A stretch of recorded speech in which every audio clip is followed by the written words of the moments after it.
grief and trauma are still common in Liberia, a country that is haunted by a 14-year-old civil war.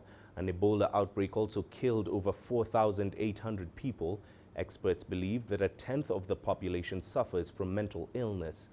But for a country with only one registered psychiatric hospital and few health workers with adequate knowledge of mental illness, community socio-therapy is helping fill the gap. CGTN Susan Mwongeli now reports.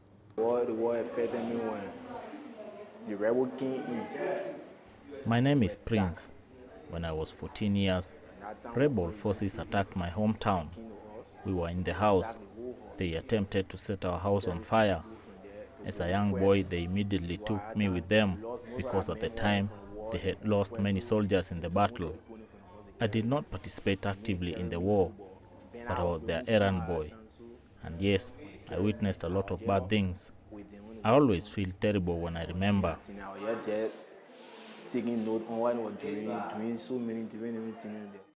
Prince's story is by no means unique in Liberia. He's just one among tens of thousands with symptoms of post-traumatic stress disorder, brought about by the civil war and further deepened by the Ebola crisis.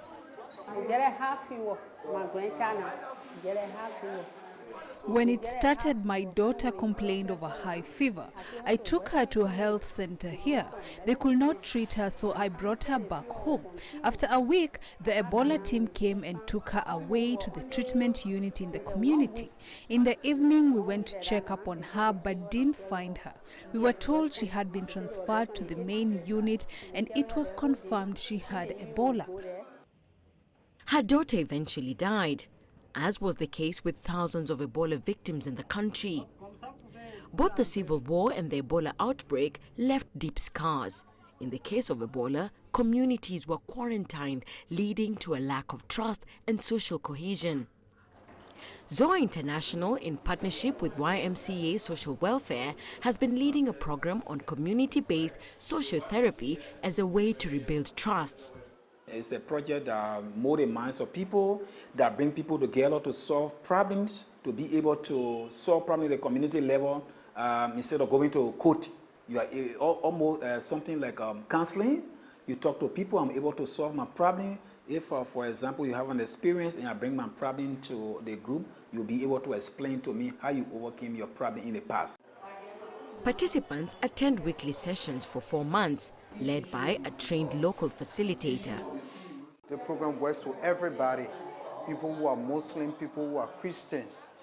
We come together to discuss our problem, people who are mentally ill, people who have this kind of mental disorder because of things that happen in their home, because of violence.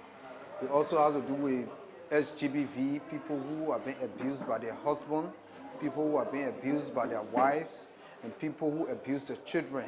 So the program teaches people how to conduct themselves in the home, how to handle their homes, how to take care of the home, how to live in harmony and peace. Such sessions have been replicated in various parts of Liberia, and not only do they provide a means of healing wounds of the past, but also promoting social cohesion, which is very critical for a country like Liberia as it seeks to chart a new path.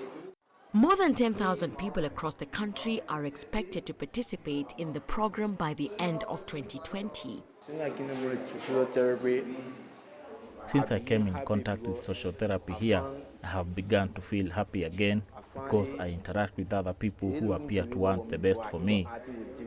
It takes my mind off those issues that happened before. I'm now being introduced to issues of safety. It has really motivated me, and I can say now I feel I can make something out of myself. To say yes, I can make it.